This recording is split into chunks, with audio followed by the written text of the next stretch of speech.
Hey everyone, in this video we're going to talk about how to solve rational equations.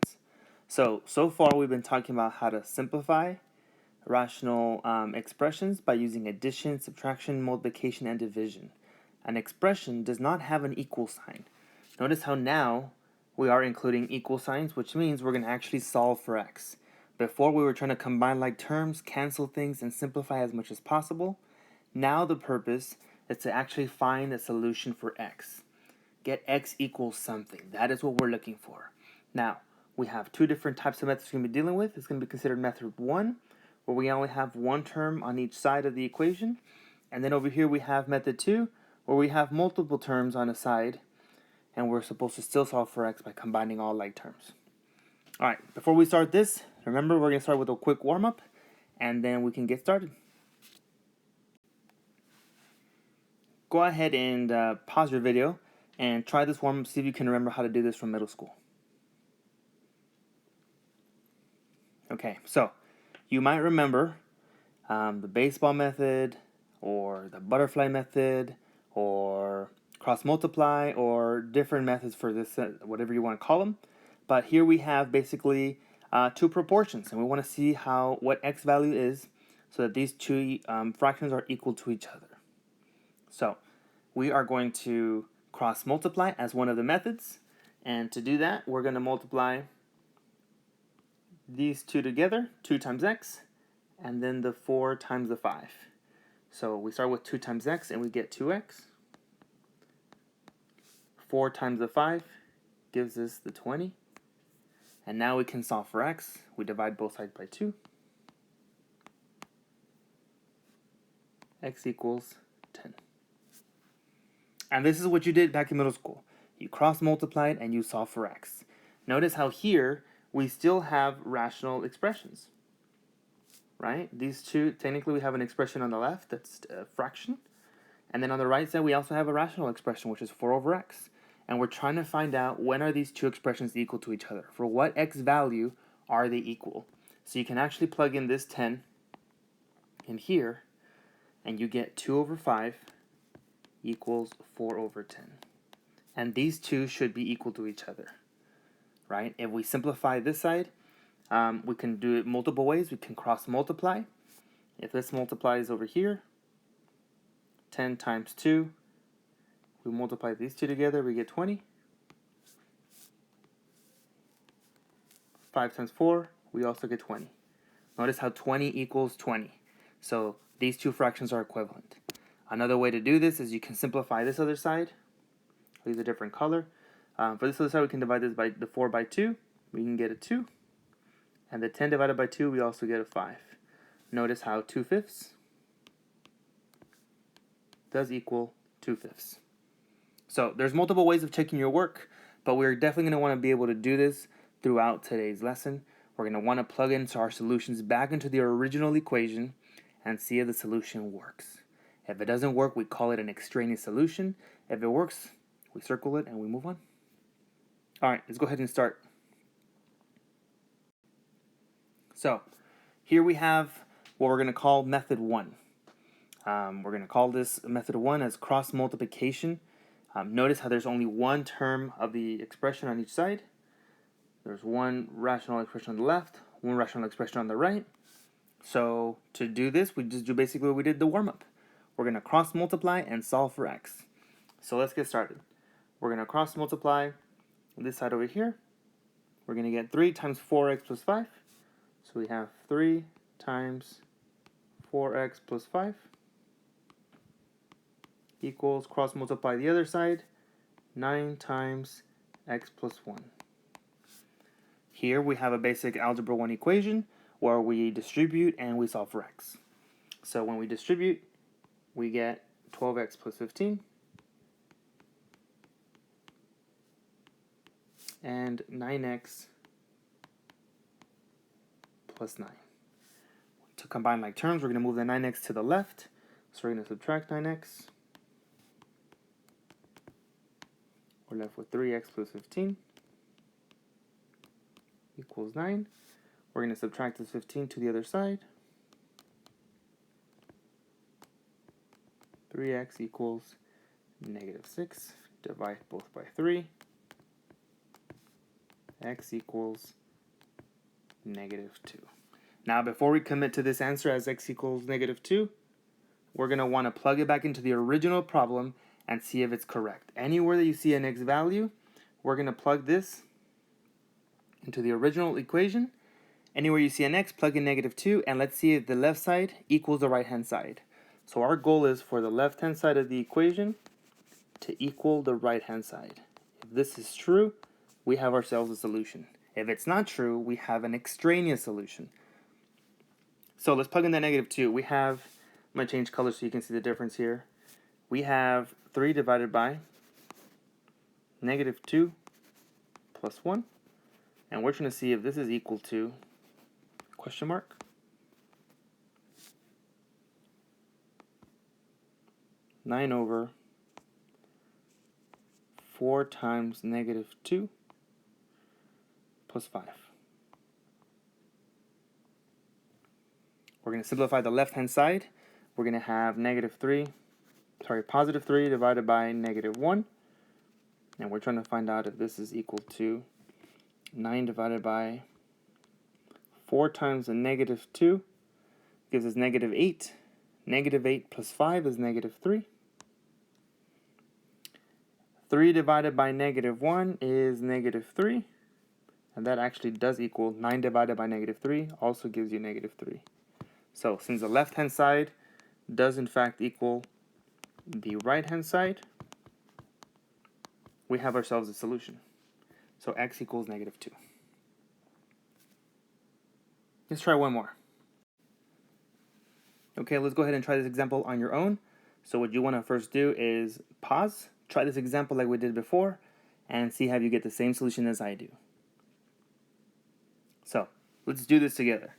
We're going to cross multiply and see if we're going to multiply these two together. We're going to do x times x minus 1 equals this other side,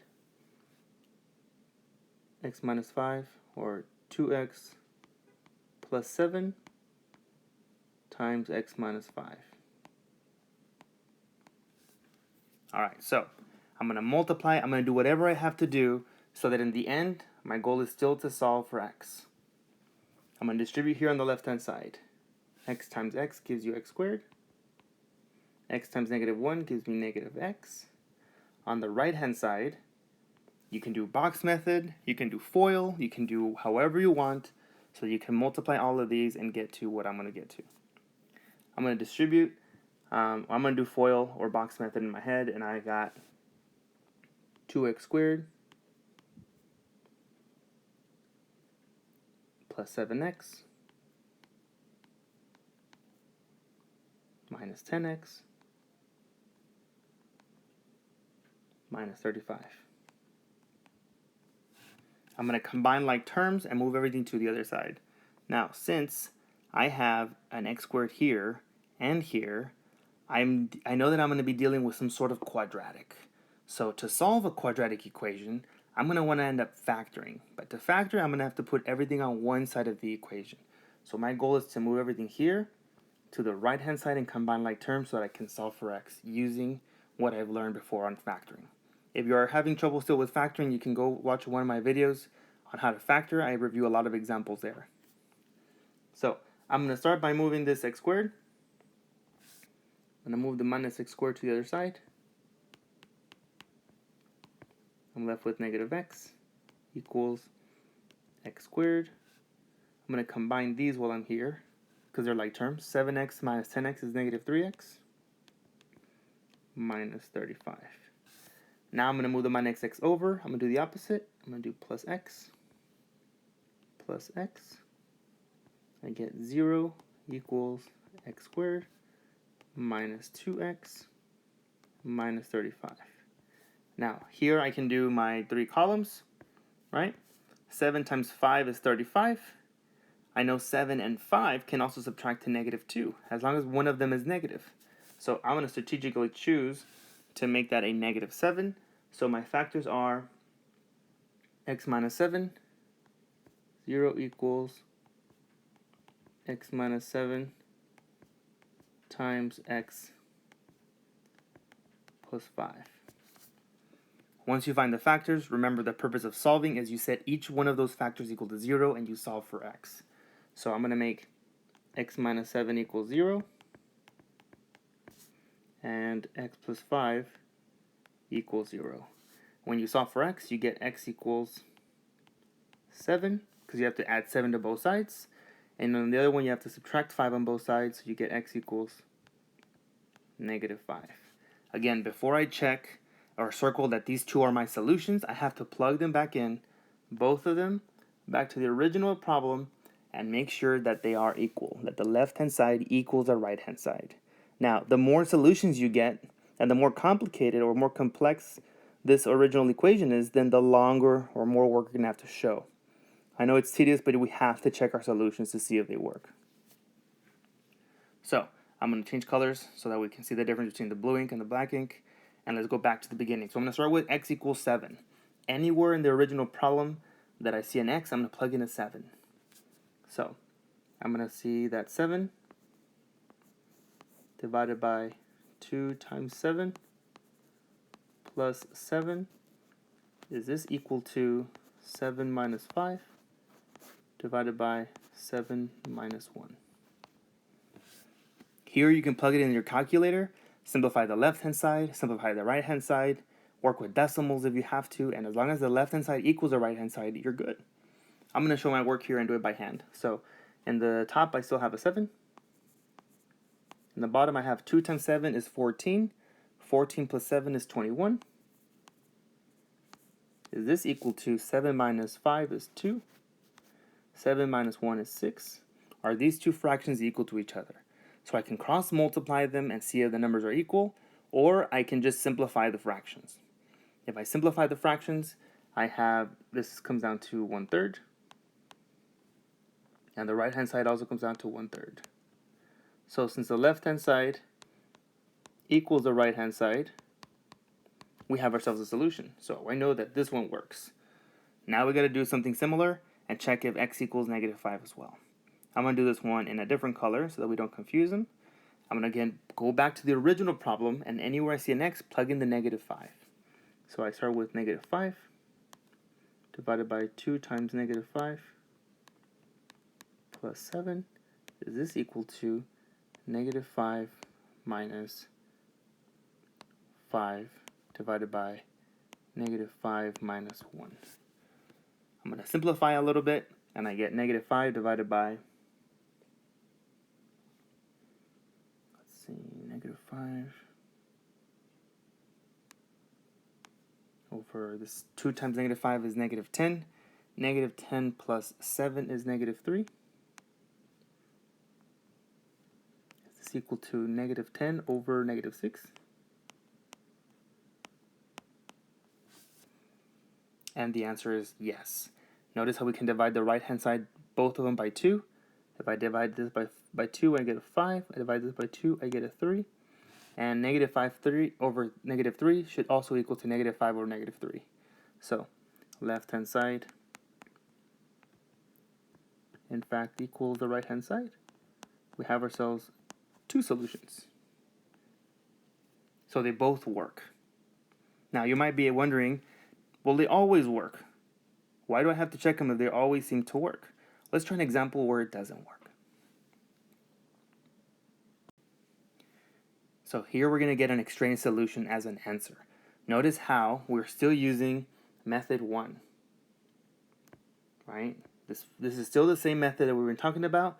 We're still going to cross multiply these two because we only have one expression on the left and one rational expression on the right.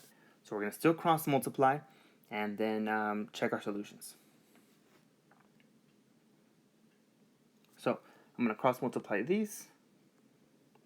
I get 2 times x squared plus 6x plus 8.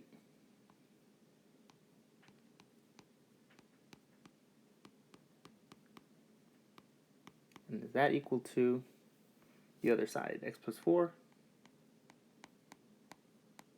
times negative 3x plus 5.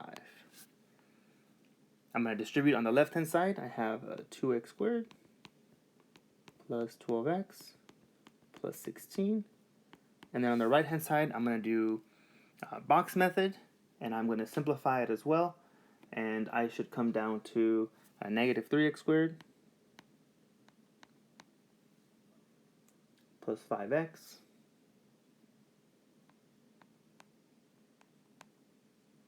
minus 12x plus 20. Now, I do see, again, a quadratic and a quadratic, so I know I'm going to have to do some factoring in the end. So I'm going to move everything to one side. I'm going to move everything to the left so that I can get rid of this negative 3x squared and make it all positive. So let's move everything to the left-hand side while combining some like terms. So I'm gonna add 3x to both sides, 3x squared by adding both sides. This cancels, we're left with 5x squared plus 12x plus 16 equals, these are like terms, that's going to come down to a negative 7x plus 20. I'm still moving everything to the left, so I'm going to add the 7x to the left. I'm going to save a step, and I'm also going to move the 20 to the other side. So I'm going to do minus 20 at the same time. So I can save some space here. These cancel. You're left with 0 on the right-hand side, which I'm expecting. On the left-hand side, I have a 5x squared plus 19x minus 4. Again, I have a quadratic. I'm going to do my 3 columns, find my factors, what multiplies to give me that 19, and then set each of those factors equal to 0. So I'm going to have, as my first factor, I'm going to get 5x minus 1 and x plus 4.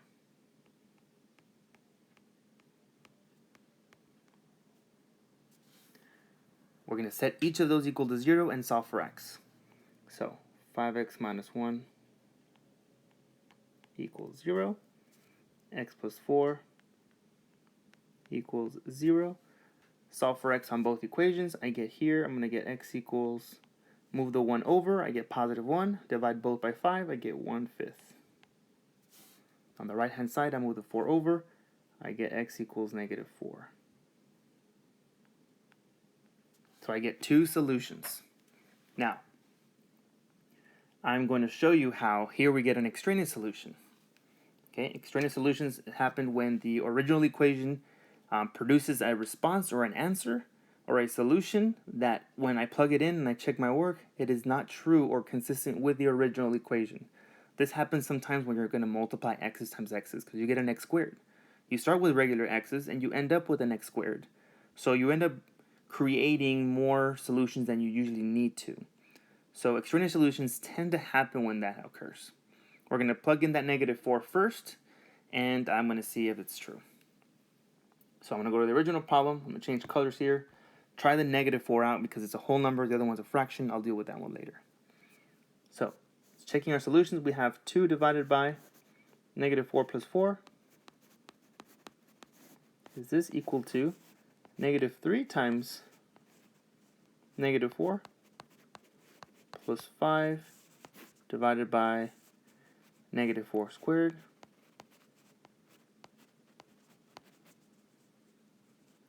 plus 6 times negative 4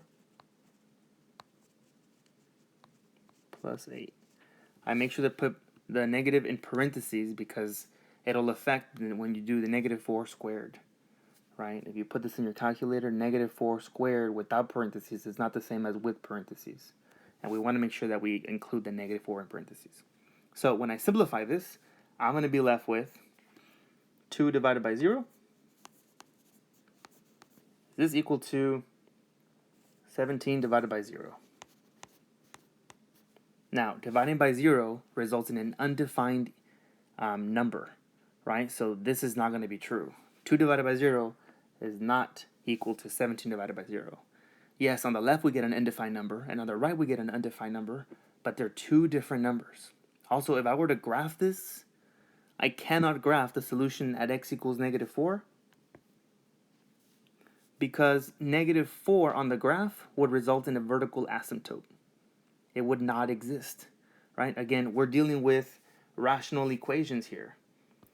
Before we left on break, we spoke about a rational equation, and we spoke about different graphs. We spoke about asymptotes and lines that approach a certain line but never really get there, all those kinds of things. So if we were to graph this, we get undefined numbers in here, or things that are not consistent because we have an asymptote at that location. So even though the answer came out as x equals -4, that solution is not true or consistent, right? This is not going to be consistent with our original equation that we were trying to solve.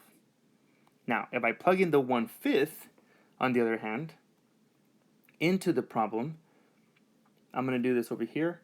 In red, I have 2 divided by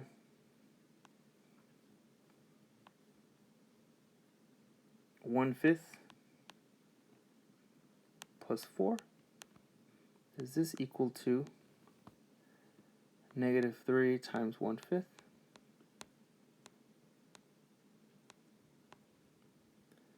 plus 5 divided by 1/5 squared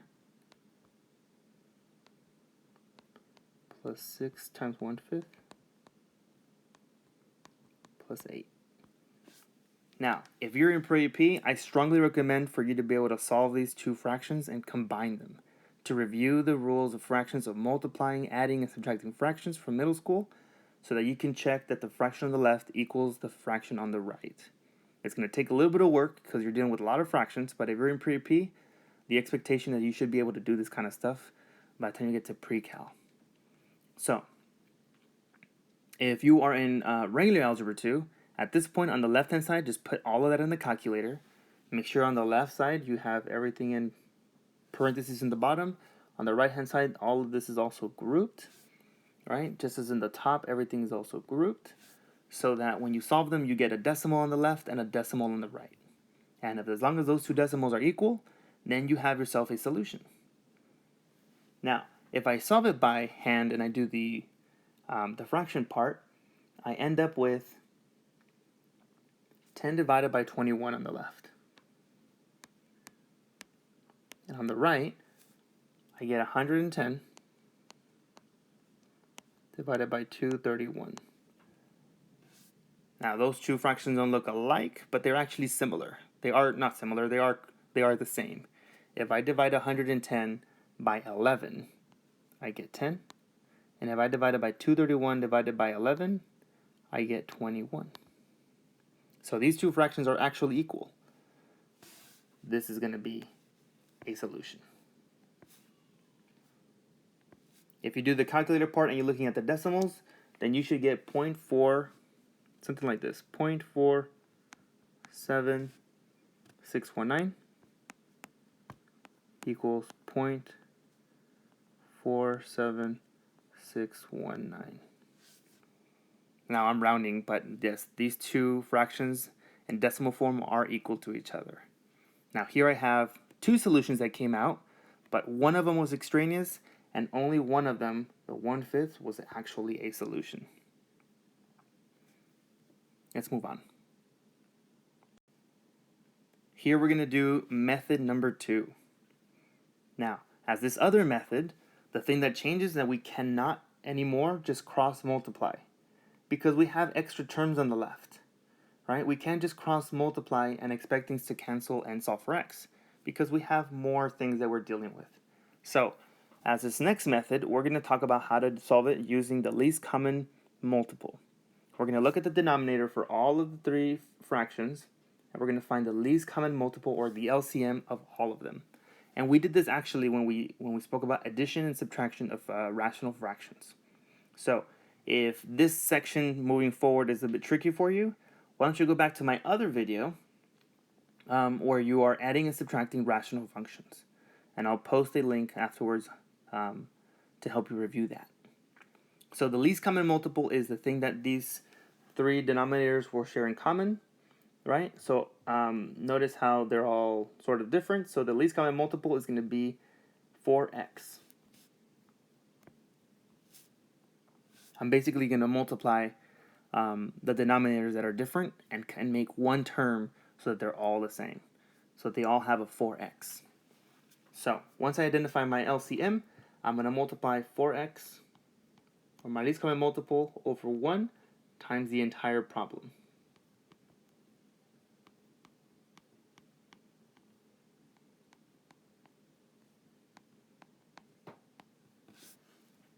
Okay? When I multiply these, I'm going to distribute this fraction into all of the 3 terms. Remember, when you multiply fractions, you multiply horizontally. So you multiply the 4x on top, and you're multiplying the 1 times the bottom. Now, 1 times anything is not going to change, right? It's going to stay the same. So in the top, I have 4x times 5 gives me 20x, divided by 1 times x gives me x. 4x times 7 is 28. 28x over 4. And then 4x times negative 9 gives me negative 36. X divided by x. Now, the purpose of multiplying it by this LCM, right? This LCM that you see here with the 4x, is that now when I simplify, the entire denominator is going to disappear for every single one of them. Notice how these x's cancel out. I get 20. This 4 can be simplified. 4 divided by 4 is 1. 28 divided by 4 gives me 7. So when I simplify that fraction, I get 7x. And then on the right-hand side, the x's are going to cancel, giving me negative 36. There's many ways of getting to this point, right? But I wanted to show you one of the fastest ways to get there. And you do that by multiplying everything by first the least common multiple. So all of these 3 terms will have a 4x at the very end. And when you multiply everything times that, you're going to end up simplifying and canceling like you did here. And every single little term where there's no more denominators. Now here we have a basic algebra 1 problem. Just solve for x. Move the 20 over, divide both by 7.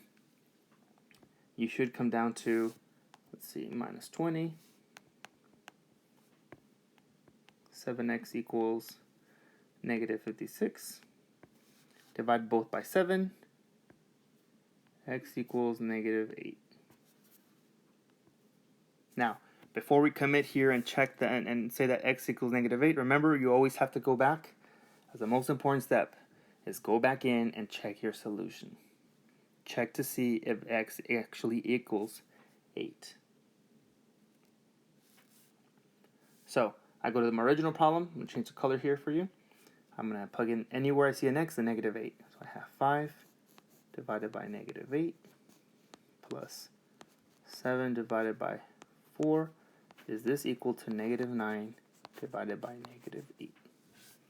So here on the left-hand side, I'm going to want to combine these 2 fractions. Again, if you don't want to deal with any of this, then just combine the left-hand side in the calculator, simplify this in the calculator, and does this decimal equal this decimal?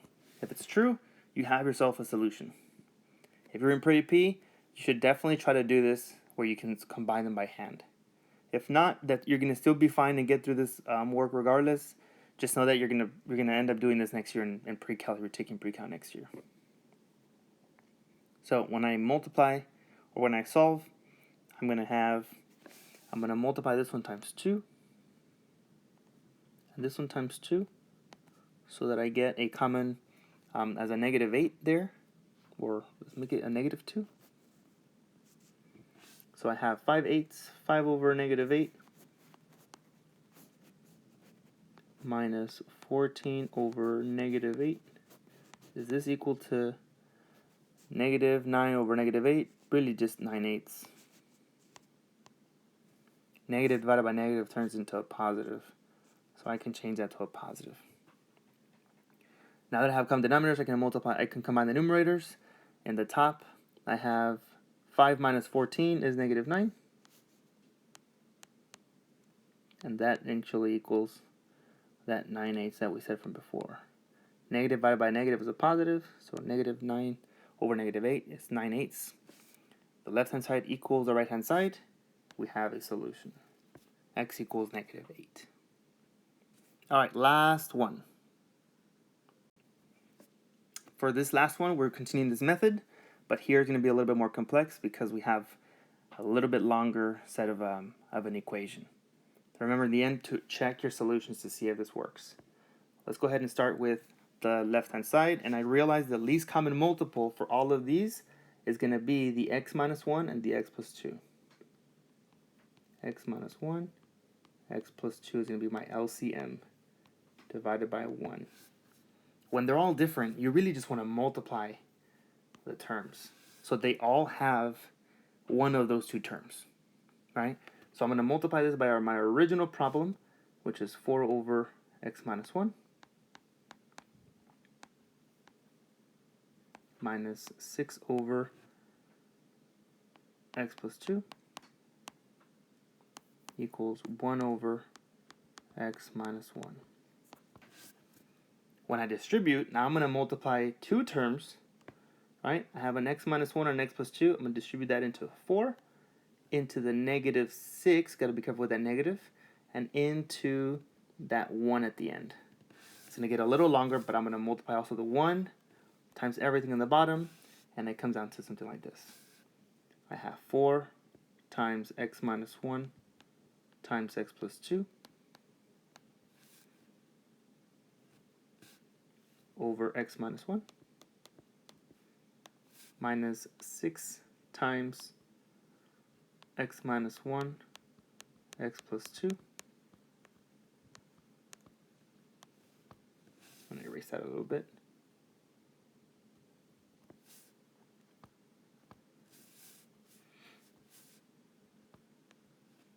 Divided by, in this scenario is x plus 2, equals the last one, x minus 1, x plus 2,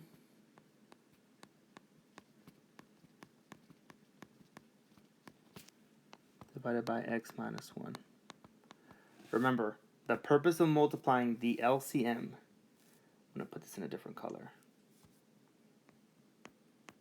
LCM. The purpose of multiplying the entire problem by the LCM is that things are going to start to cancel. Notice how this x minus 1 cancels. Notice how this x plus 2 cancels. And this x minus 1 cancels. Notice how there's no more denominators and the fractions disappear. And then I'm just going to have to multiply the top. Right? Now I just have to multiply the numerators together and distribute and solve for x. On the top I'm left with 4 and x plus 2. So when you distribute, you get 4x plus 8.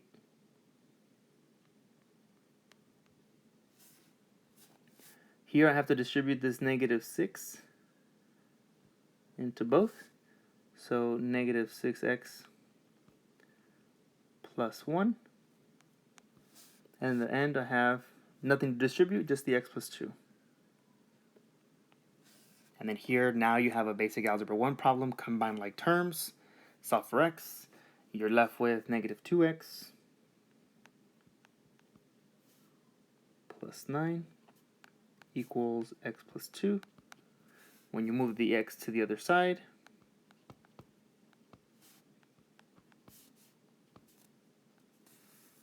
you're left with negative 3x plus 9 equals 2. Move the 9 over.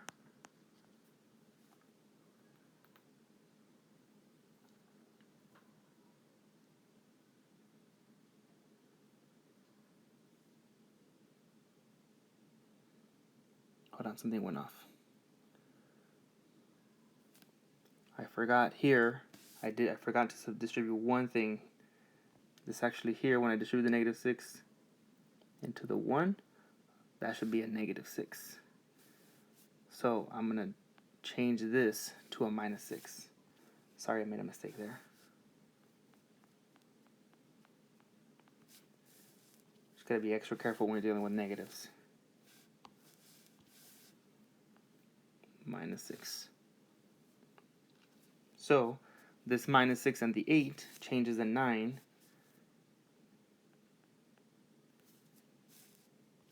I'm just going to go ahead and erase some of this work.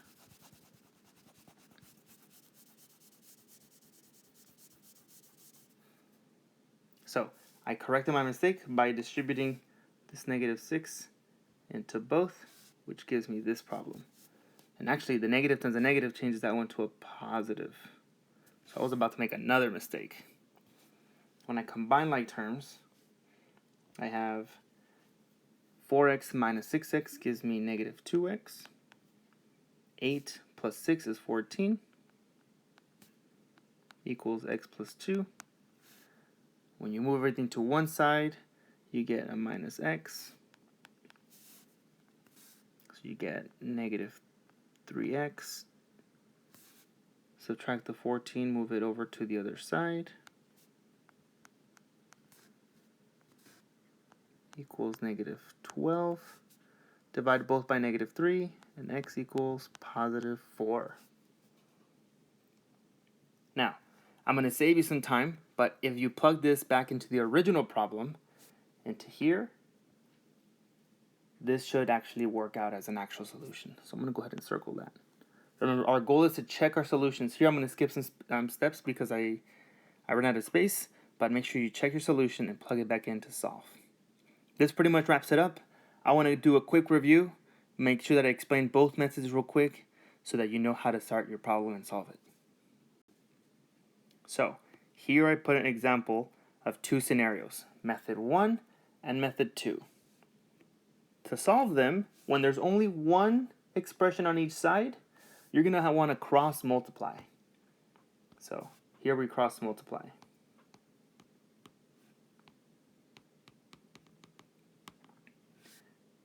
And solve for x. When you cross multiply and solve, if you're dealing with the quadratic, you're going to have to factor to get your two different solutions. You can actually solve this one for practice if you want. I already put the answers here in the bottom. They both check out. On the other method, notice how here we have more than one scenario. Now we have two expressions on the left and only one on the right. So when we do this, we're going to want to find the least common multiple. And you're going to want to multiply it by your least common multiple. So find your LCM and multiply it by the original problem. By multiplying it by this original problem, things are going to start canceling each other out. And in the end, you're going to be left with x equals 12. I also checked this one out, and x actual does equal to 12, so that one also works out.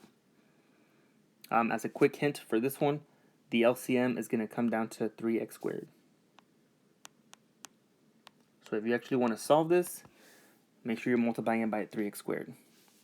Because here I have an x squared, a 3, and the x squared, x can fit into x squared, so all of these three will have the least common multiple of 3x squared. Anyway, I hope this helps. We have this, the homework posted online already. And let me know if you need any help. I'll be on my virtual office hours as regularly scheduled. You guys have a great week. I'll calculate later.